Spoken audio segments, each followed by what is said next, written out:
Tenemos ahora una entrevista. Hemos invitado a la directora de Escuela de Obstetricia de la Universidad Privada Andrés Orrego, a la doctora Betty Goicoechea Leca, para conversar qué recomendaciones, sobre todo precisar, se sugiere a las madres gestantes. Estamos todos expuestos a una serie de enfermedades a consecuencia del lodo, el polvo acumulado en las calles, en los hogares, en las avenidas, en la vía pública en general.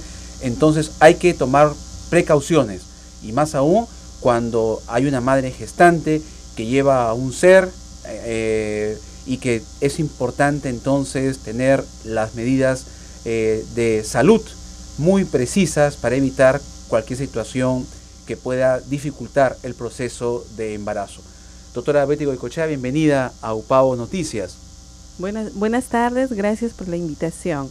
Buenas tardes. Sabemos que la población de riesgo, sobre todo en época de emergencias, inundaciones, son niños, madres gestantes y los adultos mayores. Incluso en el momento de los rescates veíamos imágenes a nivel nacional y en Piura y también aquí cercanas que se dificulta hacer ese tema de rescate para salvaguardar a la vez la integridad de la madre gestante por diferentes factores. ¿Cuál es el mayor riesgo en estas circunstancias? ¿Qué es lo que más se debe cuidar? Ya, bien, y yo pienso que se podría dividir en dos aspectos.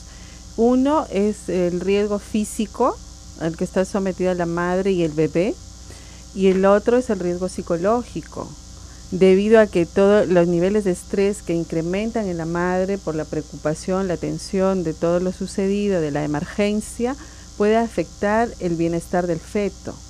Entonces, lamentablemente, porque estamos en esta etapa de emergencia, le estamos dando mayor prioridad a la parte física, ¿no? Al aspecto del cuidado físico, del traslado, pero no al aspecto emocional, ¿no? Que es sumamente importante.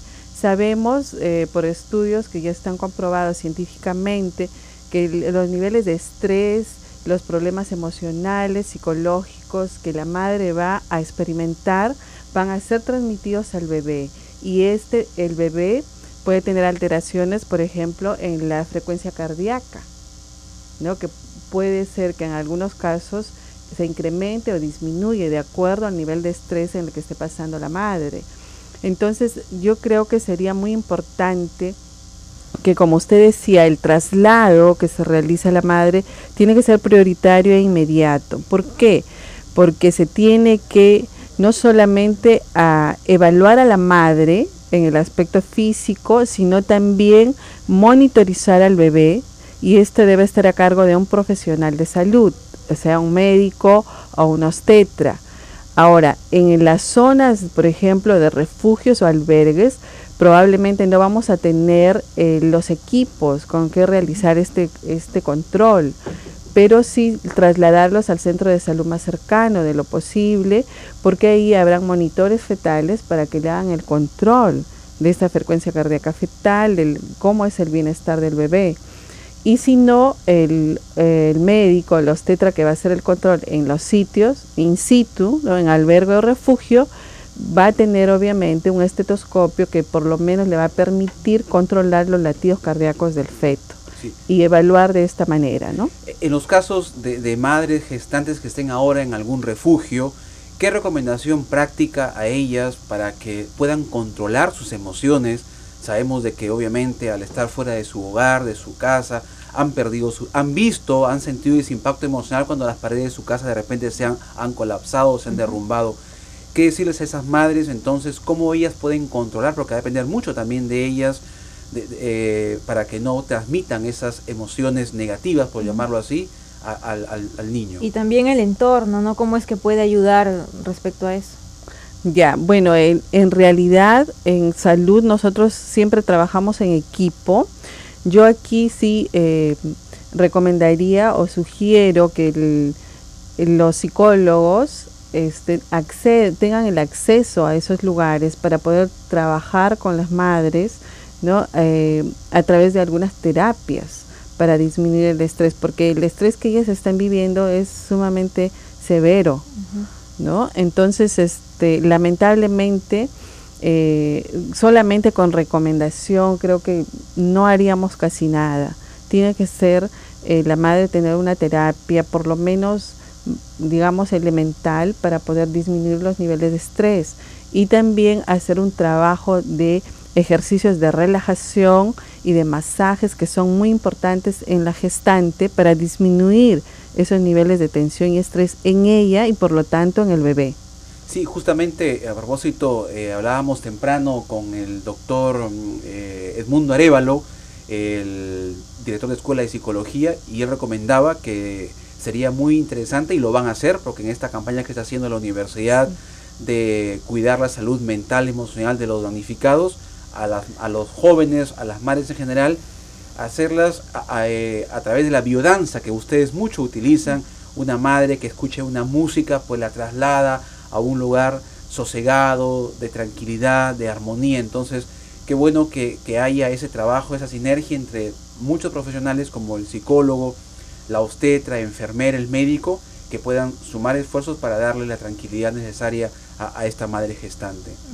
Claro, y además de lo que tú dices, sería muy importante el traslado de la gestante. Por decir, si el día de mañana le toca su control prenatal normal que ella estaba haciendo en el lugar donde vivía, entonces tiene que acudir al control. ¿Por qué? Porque si es una gestante de los 3 primeros meses de embarazo, de repente todavía le falta hacerse algunos exámenes auxiliares de sangre o de orina para ver cómo está. No dejar pasar el tiempo. No dejar pasar el tiempo, y en lo posible trasladar a la madre a ese centro de salud inmediato para que tenga ese control. Continúe su proceso, ¿no? Claro, por ejemplo, ¿no? Para que quede un poco más claro. Supongamos que esa madre tiene una anemia. Entonces hay que hacerle un examen de hemoglobina para ver en qué grado está esa anemia, si es severa, moderada. Y de acuerdo a eso le van a dar el tratamiento, el hierro. ¿Qué pasa? Porque yo pienso que estas madres interrumpieron obviamente su tratamiento, si es que tenían tratamiento, o también sus suplementos, porque normalmente en el embarazo sabemos que toman vitaminas, hierro, entonces no están tomando, con una alimentación deficiente que están teniendo en este momento, y menos suplementos vitamínicos, menos hierro, se va a complicar el proceso de desarrollo del bebé. Eso es justamente lo que quería mencionar. En esta época de que hay muchas madres gestantes que han perdido todo y que están en los albergues, tienen una alimentación deficiente. Ahora, las personas que están haciendo las donaciones, ¿qué tipo de alimentos pueden dar para ayudar a contribuir que la madre pueda alimentarse de manera adecuada y no afectar al feto por ende? Claro, deberíamos tener en cuenta, ¿no? Como tú dices, que estas donaciones de repente no sean genéricas, claro, sino tener en cuenta, si hay embarazadas, seleccionar los alimentos, ¿no? En primer lugar, la madre tiene que comer el grupo de las proteínas, que tendría mayor acceso en este caso, la leche, que puede llevarse en caja, ¿no? En cajita, o el yogur, ¿verdad? Que es sumamente importante, los lácteos en el embarazo. Luego también todo el grupo de las verduras y las frutas, también las menestras, ¿no? Que son ricas en proteínas, pero claro, en este momento cocinarlas, de repente el acceso no es muy adecuado, pero una de las fuentes más ricas, sabemos, de proteínas es el pescado. Entonces llevar el atún en enlatados, y entonces sería un aporte de proteínas muy importante para la mamá, ¿no? Las frutas, por supuesto, y las verduras, ¿no? De repente, si la madre está entre el segundo y tercer trimestre de embarazo, es decir, de los 5 meses hacia adelante de embarazo, consumir menos harinas, menos carbohidratos, más frutas, verduras y en lo posible carnes, ¿no? En este caso, sobre todo, sería el atún o los enlatados. Y tener una mayor cantidad de líquido para hidratarse. Correcto, muy interesante entonces. ¿Cuáles son los meses de más riesgo para una gestante durante todo, o es todo el embarazo que hay mucho peligro? Ya, bueno, en el embarazo en realidad hay complicaciones que se pueden presentar de acuerdo al mes de embarazo. Es decir, está dividido en 3 trimestres, primero, segundo y tercero. En cada trimestre del embarazo hay riesgos o complicaciones para la madre.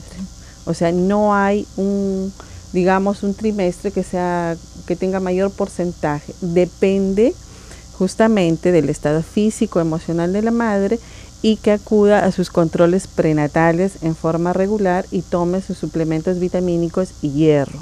Entonces, por ejemplo, si está en los primeros meses de embarazo y la madre tiene mucho estrés o tiene problemas de este tipo, como el que estamos hablando en esta emergencia, puede tener riesgo de una amenaza de aborto, ¿no? Estamos hablando de un aborto espontáneo. Si es a partir de los 5 meses hacia adelante, puede tener problemas de hemorragias, de complicaciones, de sufrimiento del bebé y también de partos prematuros debido a un estrés elevado, ¿no? Entonces, por eso yo decía en la recomendación anterior, trasladarla inmediatamente a un centro de salud más cercano para monitorizarla. En la atención a la madre gestante. Sí. Muy bien, entonces gracias doctora Betty Goicoechea por esta información muy valiosa para cuidar la integridad tanto de la madre como del niño que está por nacer. Hacemos una pausa y regresamos con más en UPAO Noticias, edición mediodía.